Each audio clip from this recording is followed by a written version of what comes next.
With a smug grin, Arthur pointed directly at Vikir and revealed his true legendary name to everyone, saying that he was Vikir van Baskerville. The surrounding crowd immediately went wild, and their classmates were stunned as they realized they were standing next to a direct descendant of the legendary Ironblood sword family. Granaweel was completely shocked by the revelation. After spending so much time looking down on Vikir as a low-born commoner, he now understood that the boy was actually the heir to one of the most feared families in the Empire. He knew that the Baskervilles were the apex predators of the world, famous for their cold-blooded beast-slaying combat techniques, which perfectly explained why Vikir had seemed unbelievably powerful from the very beginning. Arthur, however, was not finished.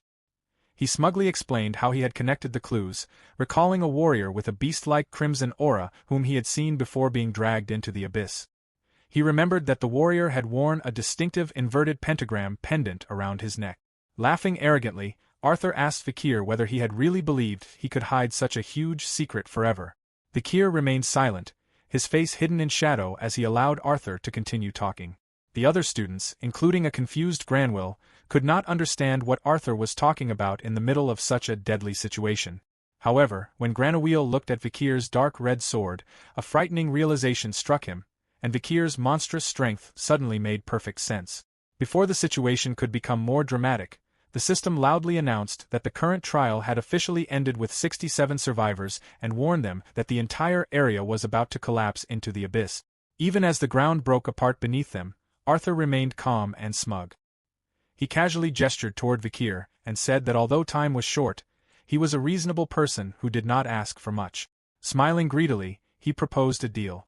He said that if Vikir handed over exactly half of the stat-boosting candies obtained from the S-rank monster, he would keep quiet and protect his identity.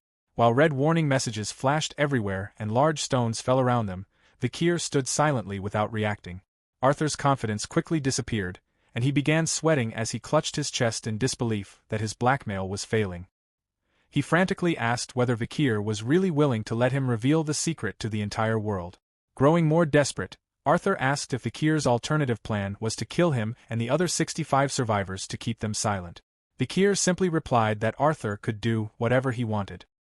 He calmly stated that it did not matter whom Arthur told, whether the students present or anyone they met in the future. As the ground dissolved into a blinding purple light, Vikir calmly told Arthur to spread the information as much as he liked. Arthur could only stare at him in complete shock. Amid the flashing warning screens and the collapsing floor, Vikir showed a threatening crimson-eyed grin and mockingly told Arthur that if blackmail was his only strategy, then he had nothing to threaten him with. Furious beyond control, Arthur gritted his teeth and screamed the name of the Nighthound just as the portal forcefully swallowed everyone. Soon afterward, the system confirmed that they had cleared the 3rd floor and were now descending into the 4th underground floor, known as the Island of the Black Sea. The ruined academy disappeared and was replaced by a dark and stormy landscape filled with twisted bone-white trees covered in thick spider webs. A massive rocky island rose from a churning black sea beneath a sky lit by eerie green lightning, confirming their arrival on the 4th floor. Vikir woke up on a dark sandy beach beside crashing waves and lay there calmly while his living pendant, Decorabia, hovered above him. The pendant nervously asked whether he had completely given up on hiding his identity. Decorabia hurriedly explained that if Vikir had spared Arthur because he was relying on its magical abilities, then he had made a serious mistake. It admitted that although it could manipulate memories, that was not its main ability, and in its weakened state within the curse tree, erasing the memories of an entire crowd was impossible. Frustrated, Decorabia floated around and demanded to know why Vikir had not silenced Arthur immediately, even if it had required killing him to protect the secret. Then the pendant stared closely at Vikir and wondered whether he had never actually cared about hiding his true identity from the beginning. Vikir said nothing and maintained a calm expression while the pendant continued pressing him for an answer. After thinking about everything, Decorabia realized that Vikir had openly displayed his Baskerville swordsmanship, shown off his immense power, and made no effort to silence witnesses. It concluded that there could only be one explanation. Decorabia realized that Vikir was preparing for something much bigger. Surprised by this possibility, it remarked that its contractor was actually quite intelligent. Vikir casually replied that the little eye was not completely clueless after all. Deeply impressed, Decorabia understood that someone as calculating as Vikir would never create such a public situation and leave a blackmailer alive unless he had a larger plan. Although the pendant admitted it had no idea what that plan was, it decided not to ask further. Vikir brushed the dark sand from his uniform, prepared to move, and looked toward the dark horizon. He listened as Decarabia explained that the watery abyss was a fragment of the Black Sea, one of the 5 great oceans of the underworld. However, while observing the shore, Vikir noticed a contradiction. There should not have been any islands in the Black Sea. Looking at the forest of twisted white trees, he realized that the island must be another piece of a foreign world that had been absorbed by the tree. Decarabia confirmed this theory and explained that the demon Amdushas was a world absorber that traveled through dimensions, tearing pieces from different worlds and stitching them together inside the abyss tree like a giant patchwork quilt. The pendant warned that when Amdushas absorbed worlds, the native creatures were dragged into the tower as well, becoming unwilling residents or competitors. This meant they might encounter inhabitants who had been trapped there for an unknown amount of time. Vikir narrowed his eyes as he considered this information and realized that this island had never appeared in the memoirs from his previous life. Entering this unknown and unpredictable territory, he prepared himself for whatever mission awaited him. Suddenly, Vikir froze when he felt a strange sensation.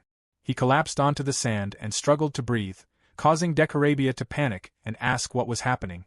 Vikir slammed his hand into the ground and trembled as intense pain spread through his body. His throat felt impossibly dry, as though he were turning into dust. At that moment, the glove on his hand began glowing with a threatening red light, and the system revealed the cause. His Beelzebub gauntlet had completed its 3rd slot by absorbing the S-rank core of the Bloodwater Plantain Lily and had gained its passive trait, Extreme Drought. Vikir realized that the weapon must have secretly consumed the giant plant monster's corpse on the previous floor. Although an S-rank beast provided great power, the side effect of its drought-inducing ability was overwhelming his body. Just as he was about to lose consciousness from dehydration, he heard the sound of dripping liquid. Looking up, he saw a thick dark red substance dripping from a nearby branch. Desperate for moisture, he rushed toward a strange fleshy red tree, caught the red sap in his hand and licked it. Leaning against the massive trunk, he finally regained his breath and felt alive again as the mysterious liquid completely cured his dehydration. Staring at his glowing blade, Vikir sternly warned Beelzebub that if it continued greedily absorbing dangerous abilities that caused such side effects, they would have a serious problem because it had crossed an important line. Decarabia watched closely and gave its own warning. It explained that the red sap dripping from the abyss tree's branches had a strict limit on how much could be consumed and warned that drinking too much would allow corruption to take over and transform him into a monster.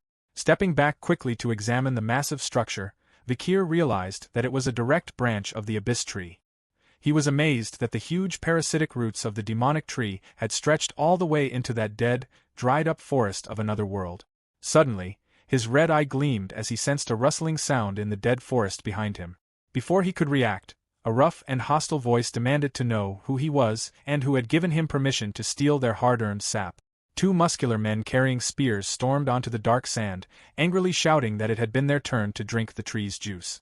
However, when they got a closer look at Vikir, they froze after realizing he was a complete stranger. The leader of the beach gang approached to investigate, while his followers quickly reported that a newcomer had arrived. They pointed out that his uniform was extremely clean, which suggested that he had only recently arrived on that floor. Hearing them call the man their leader, Vikir remained cautious as the smug boss stepped forward with a grin and casually asked where he had come from. Leaning closer, the man mockingly wondered whether Vikir was just another commoner like them or one of the arrogant nobles. He tightly gripped a set of heavy rusted iron chains and shook them loudly, causing Vikir to stare in complete shock. With a strong pull, the boss revealed 3 badly bruised blonde-haired young men wearing heavy iron slave collars around their necks. Vikir was stunned to discover that they were none other than his younger siblings, the legendary Baskerville triplets. The once proud Baskerville triplets had been stripped of their dignity, beaten badly, gagged, and chained like slaves. Meanwhile, the gang leader stared at Vikir, trying to remember where he had seen him before, while Vikir remained silent. Suddenly, the leader recognized him as the infamous first-year student from the Academy's Cold Weapon Division. This immediately caught the attention of the chained captives behind him. The leader remarked that since they had supposedly come from similar humble backgrounds, he had always wanted to meet the student whose name had been constantly discussed around campus. The moment he spoke Vikir's name, the chained captives recognized their master and gasped in disbelief. Calmly, Vikir asked who the self-proclaimed boss was and what exactly was happening on the beach. The man introduced himself as Dogma, a third-year commoner from the Cold Weapon Division and the unquestioned leader of the commoner faction within the Abyss. Dogma yanked the chains and claimed that he was not keeping the captives chained for pleasure but to teach them a harsh lesson about reality. He boasted that in that lawless place, nobles were treated worse than animals and assumed that Vikir would support him because they were both commoners. Filled with anger, Dogma complained about how commoners had been treated at the academy. He recalled how he had worked tirelessly to gain admission to Colosio Academy only to become a toy for arrogant nobles. For 3 years, he had been humiliated and treated like a dog, which had filled him with resentment. However, inside the abyss, social status meant nothing, and he had seen it as an opportunity to reverse the situation. He believed that in that world, power depended only on effort and strength, making it truly fair. As a result, he had gathered oppressed commoners and formed his own faction to force the nobles into submission. Since he was the strongest among them, he had declared himself their leader.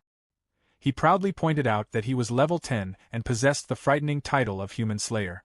Vikir quietly observed him and noted that although Dogma's basic abilities were impressive for a student, the Human Slayer title was a serious warning sign. Unaware of Vikir's true power, Dogma continued speaking and assumed that Vikir understood the hardships of surviving the upper floors. Hearing this, one of the Baskerville triplets glared at him in anger. Sensing the hostility, Dogma demanded to know why the captive noble was suddenly acting brave. He then kicked the triplet in the face and mocked him for trying to impress the newcomer. He continued stomping on the helpless boy and reminded him that he had been begging for mercy moments earlier.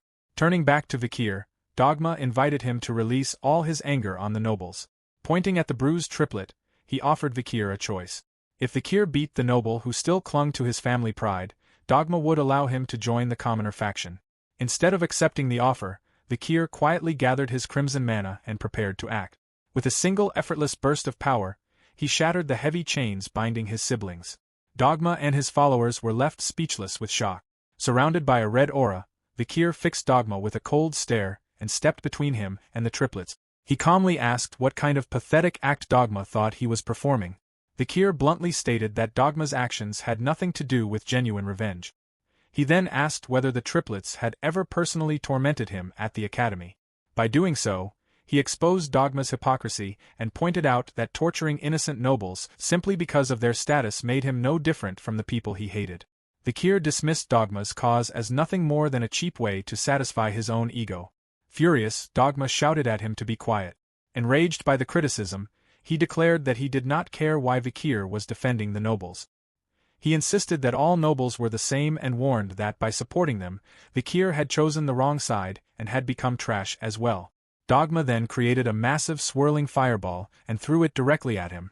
The fireball exploded on impact, producing a blinding blast that completely engulfed Vikir and the triplet. Dogma smirked, expecting them to be reduced to ashes, but his confidence quickly disappeared. When the flames cleared, Vikir stood unharmed, having easily blocked the attack and protected his brothers. Looking at the shocked commoner, Vikir coldly remarked that despite claiming to hate oppressors, Dogma had become exactly like them. Completely losing control, Dogma screamed at him to shut up and charged forward for another attack. However, Vikir moved like a ghost, effortlessly dodging the strike and leaving Dogma grasping at empty air. Taking advantage of the opening, Vikir grabbed Dogma by the head and slammed him face-first into a huge tree root with overwhelming force. Dogma was instantly knocked unconscious and collapsed at the base of the crimson tree. Seeing their supposedly invincible leader defeated in a single move, the terrified gang members immediately threw down their weapons. Realizing they had no chance of winning, they fled in panic and abandoned their leader. After their captors had been dealt with, the Baskerville triplets dropped to their knees and expressed their relief that their lord was still alive.